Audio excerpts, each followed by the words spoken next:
یار بشر یو سیلفي خو راله وباسه. صحیح ده که نه، دا دې وباسم ښه. او دا خو 108 میگا پکسل کیمرا ده. او که نه 108 د منې به که نه.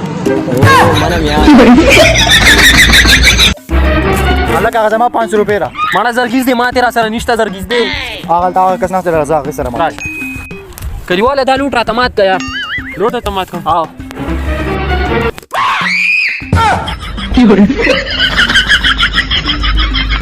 جنکیان جماعت وی کنه لیم صدیقی تعالو شینی منځ خوري په افغانستان کې ټول عمر غشین و تپل جنکیان وسه شیخ خارج ته راشه ځایونه خې کله پر مزره بي غمشین نشه کسته خورم نه منځم دا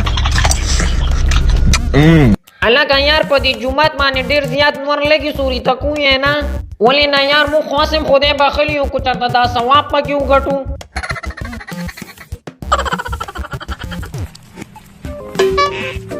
الګا یار زما په خیال د جمعات مونږ ډیر زیات د لري ځای پورې وروړو ځکه چې زمونږه غسادر او پیزار ډیر زیات لري ځای کې پاتې شو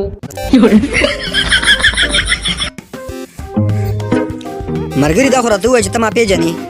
نه کلیواله نه دی پیژنم نه خیر بیا هم که نه لکه سوچ وکړه رشتهدارۍ کې خو به نه راځم یارورې زه تا پیژنم نه په رشتهدارۍ کې به مې څنګه راځې نه نو تا له جومات نه زما د سپلی څنګه راوړې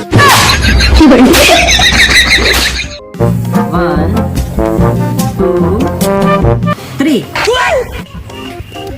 تاسو خو ځم کولی شم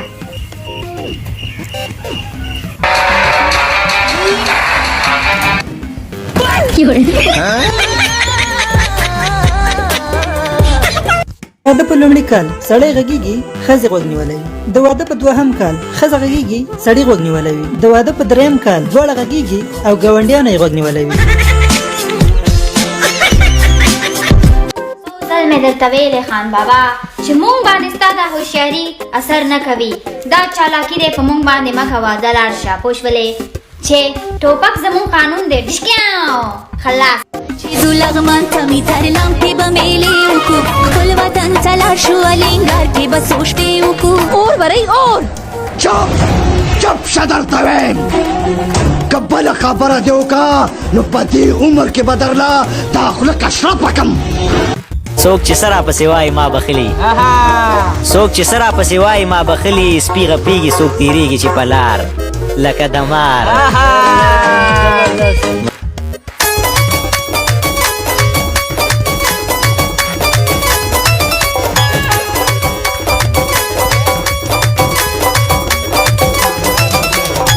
مور جړلای نسم زړګي هار دی ویلای نسم